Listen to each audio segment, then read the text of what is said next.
In a quiet, gated community where every lawn was trimmed to perfection and every rule written in stone, one man's parked Jeep would ignite a storm that no one saw coming. The HOA president, a woman notorious for her obsession with control, decided that one locked vehicle didn't belong. What she didn't know was that the Jeep wasn't just another resident's ride. It was part of an active police task force, and her decision to break in would unravel her reputation, her power, and her entire HOA board. What happens when someone crosses a line they can't uncross? Officer Daniel Mercer had lived in the Oak Ridge Estates community for nearly 4 years. It was the kind of neighborhood designed to look perfect. Identical beige houses, white fences, and neatly manicured hedges that whispered conformity. It was safe, quiet, predictable, everything a police officer needed after long nights of chaos and unpredictability. Daniel was respected at work, but at home, he kept a low profile. His neighbors saw him as polite but reserved, a man who waved from his driveway, kept to his routine, and minded his own business. He rarely attended HOA meetings, not out of defiance, but because he believed peace came from distance. At the heart of Oak Ridge Estates was the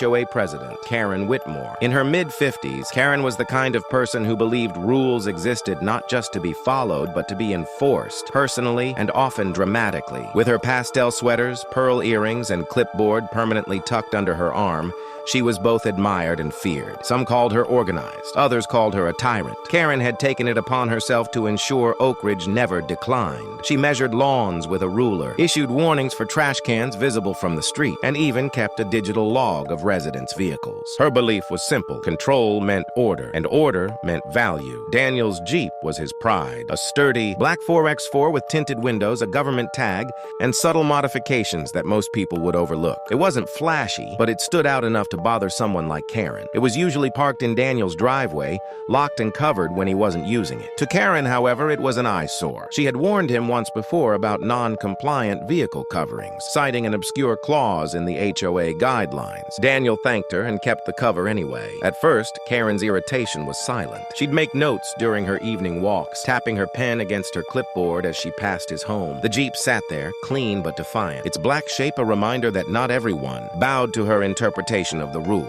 But what truly tipped her over the edge came one Thursday afternoon when a group of delivery workers accidentally blocked the cul-de-sac while Daniel's Jeep was parked halfway across the curb. It was temporary. He had just returned from a late-night operation and hadn't yet repositioned it fully into his driveway. Karen seized the moment. Within hours, she was drafting an HOA violation notice. Unauthorized vehicle obstruction. Third warning. Except Daniel had never received the first or second. He returned home that evening to find the letter taped to his door. Neat handwriting, HOA letterhead, and a fine of $250 attached. He sighed, quietly frustrated but too tired to care. He had seen worse power plays in real life. This was petty suburban theater by comparison. The next morning, Karen called an emergency HOA board meeting. The agenda: unregistered vehicle and resident non-compliance. She presented photos of Daniel's Jeep, emphasized the potential safety risk, and convinced the board to authorize a towing order, a clear overreach of authority, but none of the other members wanted to challenge her. When Daniel left for work that weekend, he left the Jeep behind, parked in its usual spot, and secured with a reinforced steering lock, standard protocol for task force vehicles containing specialized tracking gear. It wasn't active equipment, but it was confidential. Karen, however, saw something else, an opportunity to make an example. She called a local towing contractor, someone she often used when enforcing parking violations. But when the driver arrived, he hesitated. The government tag and subtle decals made him nervous. Karen, impatient, waved it off.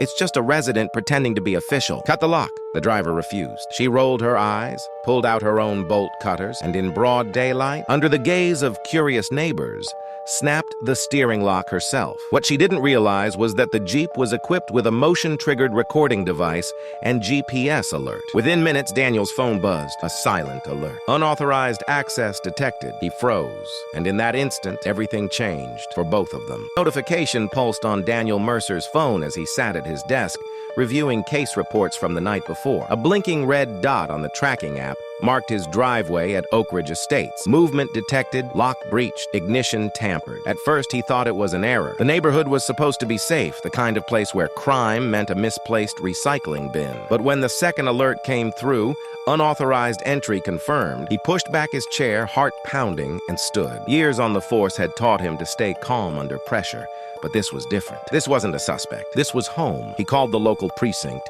requested a unit to check the property for possible theft, and left immediately. Meanwhile, in Oak Ridge Estates, the scene was quietly chaotic. Karen Whitmore stood beside Daniel's Jeep, flushed with a mix of triumph and irritation. Her bolt cutters lay on the ground, the lock split neatly in two. Around her, a small cluster of neighbors had gathered, curious, uncomfortable, unwilling to intervene. HOA policy is clear, she said, her voice firm. No unregistered vehicles, no exceptions. One neighbor, a young mother from across the street, shifted nervously. Karen, are you sure this is okay? It's marked government property, Karen scoffed. It's probably just a vanity plate. People love to pretend they're important.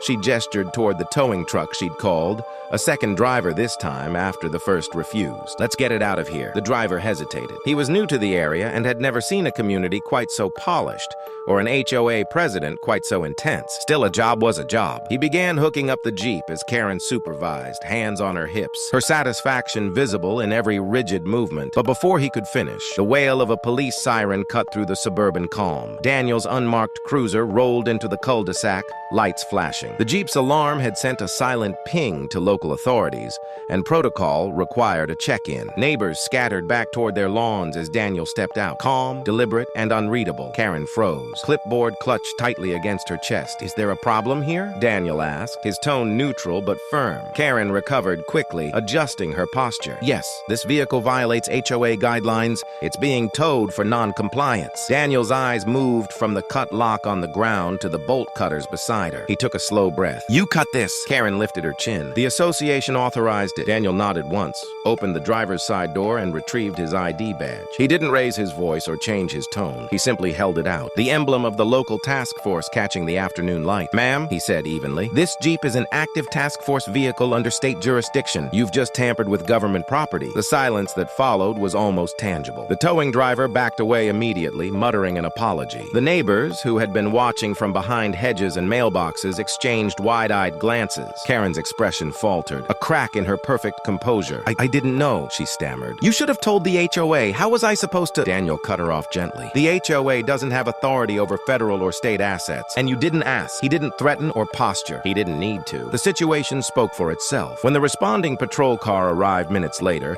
Daniel explained what had happened, carefully, professionally. He requested a simple report for record purposes. Karen, meanwhile, tried to salvage her image, insisting it was a misunderstanding. The officer on scene listened patiently, then took her statement and left. The next day, the entire neighborhood was buzzing. Rumors spread like wildfire about the HOA president who broke into a police vehicle, about how she'd been investigated for property tampering. None of it was formally true yet, but perception had already turned against her. Karen, feeling cornered, doubled down. She sent an HOA-wide email blaming Daniel for misrepresenting his vehicle status and causing unnecessary public distress. It was a desperate attempt to reclaim control, but screenshots of the email circulated beyond Oak Ridge and eventually landed on the local community forum, where residents vented their frustration about years of her heavy-handed rule. One by one, old grievances resurfaced. Unfair fines, lawn measurements, the time she ordered a family's garden removed for being too whimsical. Her name became shorthand for everything wrong with Oak Ridge's HOA system. Daniel stayed quiet through it all. He continued his work, parked his Jeep exactly where it had always been, and let the situation unfold naturally. He had no interest in vengeance. The truth was doing the work for him, but the pressure on Karen was building. The HOA board, once her loyal chorus, began questioning her leadership. Some suggested a vote of no confidence. Others quietly distanced themselves. Then came the letter, official, sealed, and addressed to the HOA office. It wasn't from Daniel. It was from the county's legal division, citing a report of unauthorized entry and property interference with a government-marked vehicle. It requested Karen's appearance for a review, meeting, and documentation of HOA towing procedures. Her hands trembled as she read it. What began as an attempt to assert authority had spiraled into something far larger, her own credibility, reputation, and influence unraveling before her eyes. For the first time, Karen avoided her morning walks. Her clipboard sat untouched. The neighborhood that once admired her precision now watched her with quiet judgment. Daniel didn't celebrate. He simply carried on, polite as ever. But the balance had shifted. The invisible grip she'd held over the community was gone, replaced by quiet whispers and lingering embarrassment. And though the paperwork would take weeks to conclude, the outcome was already clear. Karen's empire of rules was collapsing, one complaint at a time. Part 3. Climax. 21:30 minutes. For nearly 2 weeks, the Oak Ridge Estates community hummed with quiet speculation. The neighborhood's pristine calm had been cracked. Whispers spread across driveways and community chat threads like wildfire. No one wanted to speak too loudly, but everyone knew. The HOA president, who once fined people for a single weed, had crossed the line with a police officer's Jeep. Karen Whitmore stayed mostly indoors now. The pearl earrings and pastel cardigans had been traded for simple gray sweaters, her posture shrinking with each passing day. The same clipboard that had once defined her authority sat on a shelf by the front door, untouched. But the real breaking point came on the night of the HOA's emergency board meeting. The one called after the county's legal office demanded a formal response to Daniel Mercer's report. The conference room at the community center, usually lit by calm fluorescence and filled with coffee chatter, was tense and silent. Karen arrived early, clutching a folder of documents, the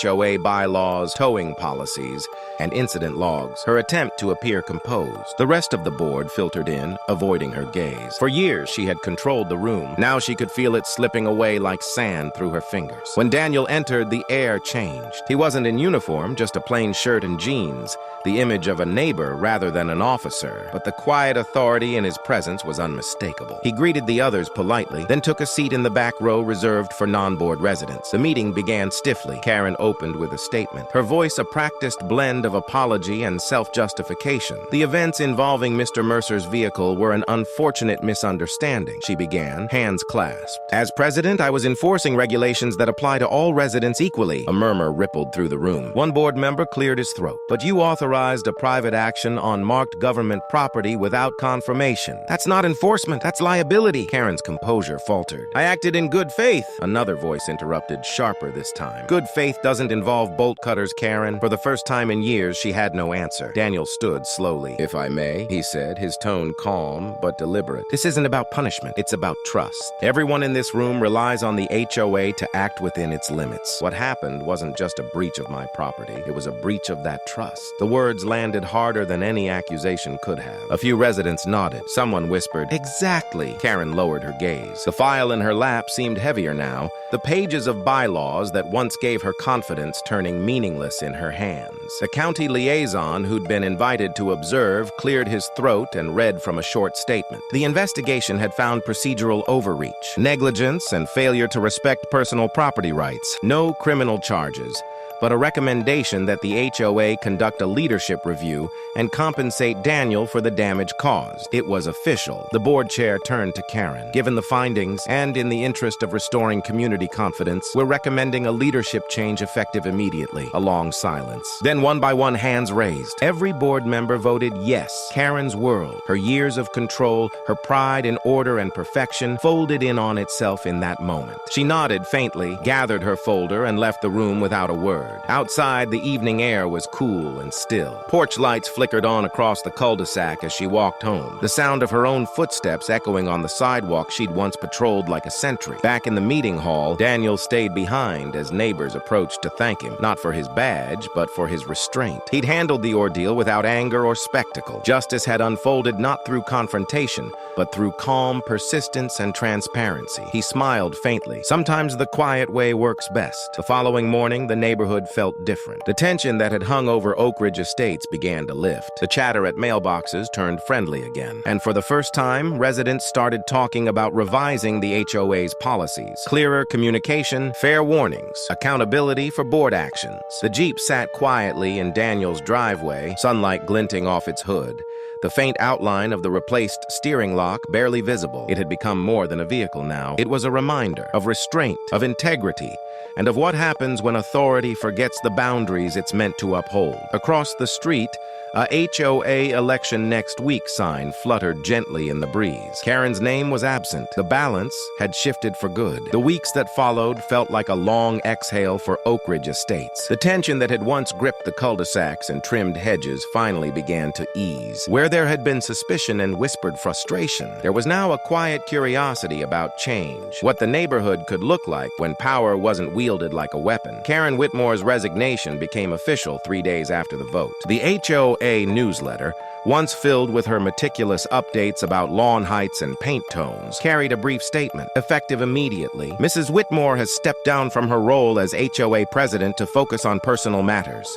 No mention of the Jeep, no mention of the bolt cutters or the county investigation. Just a polite ending to a not-so-polite chapter. But everyone knew. You could see it in the sideways glances at community events, the way her name came up in half sentences. You remember what happened with Karen, right? And the silence that followed. She withdrew from most gatherings, her porch light staying dim long after sunset. Meanwhile, Daniel Mercer quietly became the neighborhood's most respected resident, though he never sought it. He wasn't interested in power, only fairness. When asked to join the new HOA board, he politely declined, recommending instead a retired teacher named Mrs. Alvarez, who had spent years mediating conflicts between parents and the school district. Someone like her, Daniel said, keeps people honest. The board took his advice. And for the first time in a long time, Oak Ridge Estates had an HOA that listened. The first meeting under new leadership opened differently. No gavel striking the table, no lectures about rules or rules. Instead, it began with a simple question. What kind of neighborhood do we actually want to live in? Residents spoke up about overreach, about feeling small in their own homes,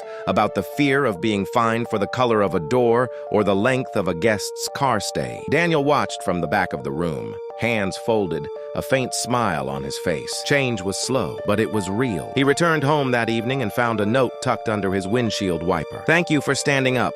Not just for yourself, but for all of us. No name, just that single line written in careful cursive. For a moment, he thought about how simple the whole thing had started. A misplaced notice. A lock cut by someone who thought rules were above reason. The irony wasn't lost on him. A community designed for harmony had been divided by control, and it took one act of overreach to expose it. The Jeep sat quietly in the driveway. Once again, just a vehicle. No longer evidence, no longer controversy. But every time Daniel looked at it, he was reminded that even the smallest abuses of power could unravel something much larger. Weeks later, the county sent him a formal letter confirming the case closure. The HOA had reimbursed him for the damages, the board was retrained, and a new oversight clause had been written into the bylaws. Any enforcement action involving resident property must receive written notice, verification, and consent from at least 2 board members. That sentence became the neighborhood's new compass. Born from one moment of arrogance, corrected through accountability. One afternoon, while walking his dog past Karen's house, Daniel noticed her outside trimming her roses. She looked up briefly, offering a cautious nod. For the first time since the incident, he nodded back. No words, just quiet acknowledgement, the kind that says it's over now. The sun dipped low, washing the streets in orange and gold. Lawns glistened with sprinkler mist. Kids' bikes lay scattered in driveways, and for a brief, perfect moment, Oak Ridge Estates looked like the kind of place it had always pretended to be. Peaceful, orderly, fair. As Daniel turned the corner, his phone buzzed. A message from a colleague at the task force. Heard your HOA made the news. You've got fans over here, he chuckled softly, shaking his head. Just doing neighborhood policing, he replied. But deep down, he knew this story wasn't really about him, or even about the HOA. It was about what happens when people mistake authority for righteousness, and how quickly that illusion crumbles when truth steps quietly into the light. Because sometimes justice doesn't roar. It doesn't kick down doors or make headlines. Sometimes it arrives in the calm voice of a man who refuses to be bullied, and in a community finally ready to listen. As the credits of this quiet suburban drama rolled behind the setting sun, the last image lingered, that black Jeep parked peacefully in its rightful spot, its new lock gleaming silver under the fading light, a simple symbol of boundaries restored and balance reclaimed.